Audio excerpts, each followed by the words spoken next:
कुछ समय पहले की बात है। एक बहुत मेहनती किसान था। कड़ी धूप में उसने खेतों में काम किया और परिणाम स्वरूप बहुत अच्छी फसल हुई। फसल को देखकर किसान बहुत खुश थे, क्योंकि फसल काटने का समय आ गया था। इसी बीच खेतों में एक चिड़िया घर बना लिया था।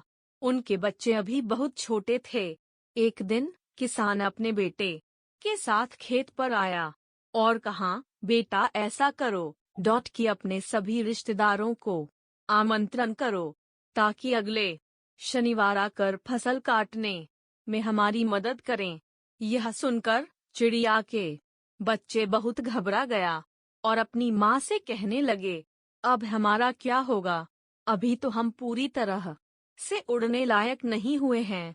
माँ चिड़िया ने कहा, तुम सब चिंता मत करो।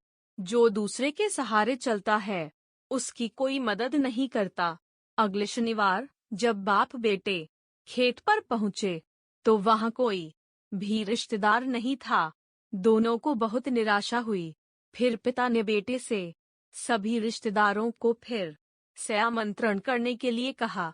इस बार भी चिड़िया ने अपने बच्चों के साथ बिना डर कर वहां खेतों में रहा। अगले हफ्ते जब दोनों बाप बेटे खेत पर पहुंचे, तो देखा कोई भी रिश्तेदार सहायता करने नहीं आया था।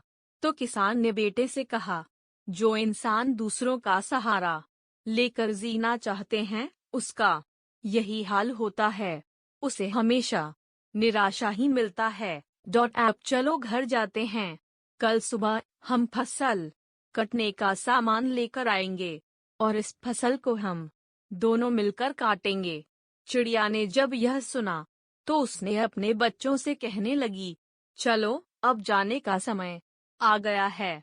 जब इंसान खुद का काम खुद करने की प्रतिज्ञा कर लेता है, तो फिर उसे किसी के सहारे की जरूरत नहीं पड़ती है और ना उससे कोई रोक सकता है। इससे पहले कि बाप बेटे फसल काटने आए, चिड़िया अपने बच्चों को लेकर एक सुरक्षित स्थान पर चले गए। फिर बाप बेटे दोनों मिलकर खुशी से फसल काटी। धन्यवाद।